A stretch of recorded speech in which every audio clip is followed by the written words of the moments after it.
Hey everybody.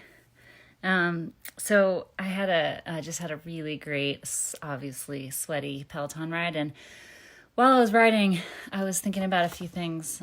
So I got off and did a quick thought download because that's my thing. I wrote down a whole bunch of things that I wanted to talk to you guys about. So I'm just going to hammer rant here for a little bit. How's that? If you guys are joining me, say hello, drop a hashtag live or a hashtag replay, so I know when you're here and I know what you guys like to listen to. Okay, so the first thing I'm thinking about is the first step is showing up, right?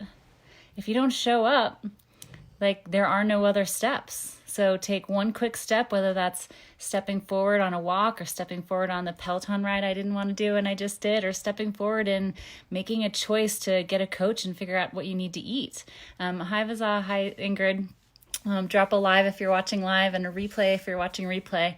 So if the first step is showing up, then you just have another step to take after that, right? This one step after the other step. Even if you stumble, it's still a step, right? Nobody's perfect. Nothing's perfect. Every single step is another chance to learn. Every stumble is another opportunity to realize what didn't work. Perseverance is the way forward, and the first step is the most important, and that's to show up. So tell me in the comments how you're going to show up today. Hi, Helen.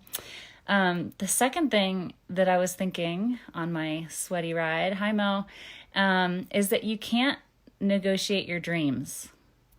If you want your dreams, you need to execute them, right? Someone in the comments tell me if you agree or not.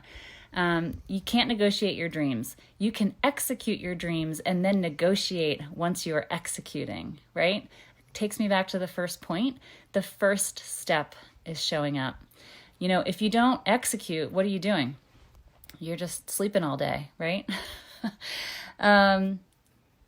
So first step, showing up. Second step is executing and learning from your stumbles and negotiating from there. Another thing on my sweaty ride that I was thinking I wanted to share with you guys. I want everyone to have enough confidence that you can show up and show everyone who you are. Because we all have something inside of us that no one else has. Hi, Nika. Nice to see you, Doc. We all have something there, right? So regardless of what's going on, I want you to have the confidence to stand up. You are showing up, sis. Stand up, chin up, eyes up. Because regardless of where we stumble on that first step or the second step or the third step or on the execution or on the negotiation, you know, we show up, you keep your chin up, you keep your eyes up, and you look the world in the face, right? And with that comes having enough humility to never look down on anyone else. That's what I'm thinking today. What do you guys think about that? Another thing I was thinking about, I told you it's a hammer rant. It's all kind of random. There are lots of things that we do not want to be doing, right? Do you want to go pick your kids up at 3:15 every single day from school? Do you want to show up at 6:15 in the morning to go to work? Do you want to be doing all of these things that we do that we call adulting, right? We don't always want to, but do you still do it? Who do you do it for? Do you do it because you're expected to bring money home for the family? Do you do it because your kids are expecting you? Do you do it because if you left your kids at school, you'd probably be judged? Hi, Dr. Sarah. Hi, Dr. Nadi. Right? We do these things. So here's the thing. Can't you do those things for yourself? Can't you do things for yourself that are just as important? Can you hold yourself to the same accountability and the same level of importance of showing up for as you do for everyone else? Because if you're choosing you and you're choosing how you want to move your body and how you want to be fueling your body for long-term health, to be around for all those people, to be there for yourself, then that is the key, right? You cannot fill anyone else's cup. Cup is full. Right? We know that, but we don't do it. So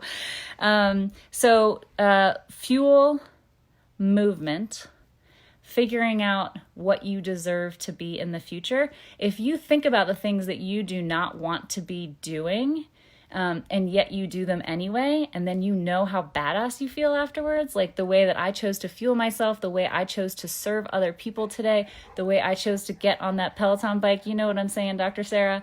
And I didn't want to. And now I'm like fired up and I'm here hammer ranting, and I know I'm going to have this like kick-ass shift tonight, and I'm going to serve my kids better, and I'm going to be a better person. So think ahead of time about what it is that you feel at the end of that thing, that you take that first step to, that you take the next steps after, that you execute those steps from, and what you get from it, and keep that feeling in mind when you're making that choice, because it's the first step that matters. If you don't do it, you're never going to get there. When you are thinking about a choice that you may not want to be making, that you realize is probably not going to serve you, but you are choosing to reward yourself in a way that you think you're going to get a quick fix, that dopamine or serotonin surge or whatever it is that you think you're getting. Hi, Dr. Angela. Thanks, Sunati. The question is for you, is it worth it? Is that feeling that you get, the quick whoop of whatever it is that you just ate, or whatever that choice is, whatever the alcohol was, or whatever it is that your dopamine reward is for you, was it worth it?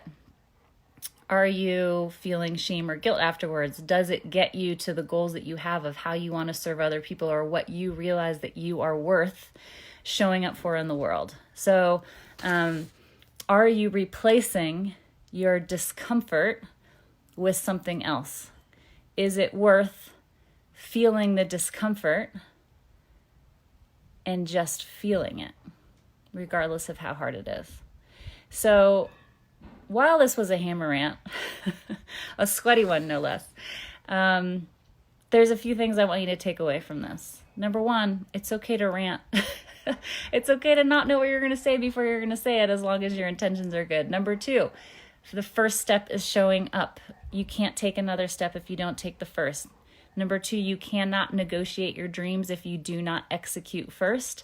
You don't always need to know the complete roadmap before you take the step and start to execute, because once you are in movement, you then can realize where the pieces need to go, or ask help to figure out where those pieces need to go.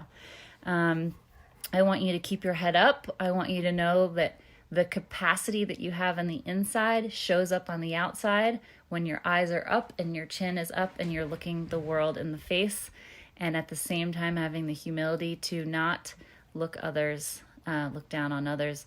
Remember that the things that you do in life that you do not want to do for other people, you are worth the same first step and the same accountability. And the third, the very last, I don't know what number I'm on, is realizing that sometimes discomfort is okay to feel. The world is not comfortable. No change happens in your comfort zone. So take it, feel it, ask for help, understanding what that discomfort means, and move forward. If you like what you're hearing on the Hammer Rant today, come join us on Holist, and we're here doing trainings in the Curate Your Health Facebook group here. We have the Curate Your Health podcast, where I interview other experts in health, wellness, empowerment, leadership, all sorts of things. If you want to hear more about what we do around food and mindset, finding your value, your new body and mind for the last time, then come give me a PM or drop a message. Cheers, everybody. I'm off to a shower and a night shift, and tomorrow morning hopping on a plane early to go to a women's physicians conference in the Grand Cayman. So pretty excited about that. Cheers, guys. Bye.